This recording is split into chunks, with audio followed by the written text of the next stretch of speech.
संसद भवन में सर जय श्री राम के नारे के साथ साथ सर ओवैसी फिलिस्तीन के नारे लगा रहे हैं सर, इस पर आप क्या कहना चाहेंगे सर? देखिए, ये देश को तोड़ने वाली भाषा है। ये देश की जनता कभी इसको बर्दाश्त नहीं करेगी। ओवैसी साहब को पता होनी चाहिए, आपको हिंदुस्तान के संसद में बैठे हैं, आप अफगानिस्तान और फिलिस्तीन के संसद में नहीं। तो ये समझ होनी चाहिए। दरअसल क्या है कि ओवैसी साहब का दिमाग, उनका विचार टुकड़े टुकड़े गैंग से मिलता है। जो देश को टुकड़े टुकड़े में बांटने का प्रयास करते हैं, उनके विचारों से इनके विचार मिलती है। अपने विचारों को बदलें, अपने विचारों में बदलाव लाएं। पढ़े लिखे हैं, विद्वान हैं, लेकिन भारत माता की जय कहते थोड़ा अच्छा लगता है।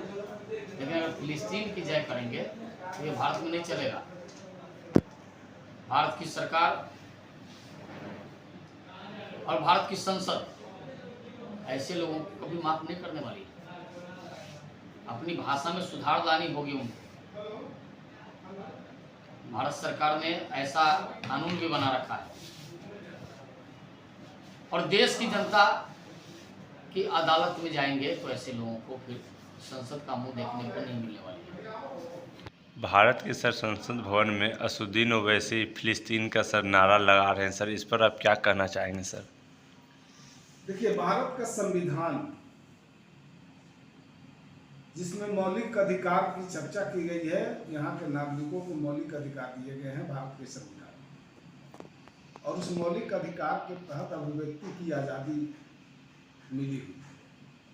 लेकिन अभिव्यक्ति की आज़ादी का मतलब ये नहीं हुआ कि आप ऐसी कोई भाषा, ऐसे शब्दों का प्रयोग करें जिससे कि किसी भी देशवासी को, किसी भी व्यक्ति के भावना पर ठेस पहुँचे और उसके दिल को आघात पहुँचे। ऐसी भाषा का प्रयोग नहीं करना है।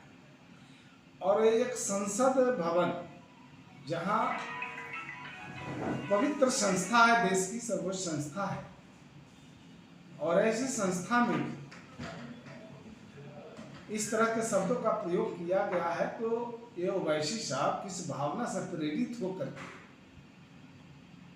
ऐसे शब्दों का प्रयोग किए हैं, इस पर उन्हें जवाब देना चाहिए और देश की जनता को बताना चाहिए ऐसे शब्दों का प्रयोग नहीं होना चाहिए।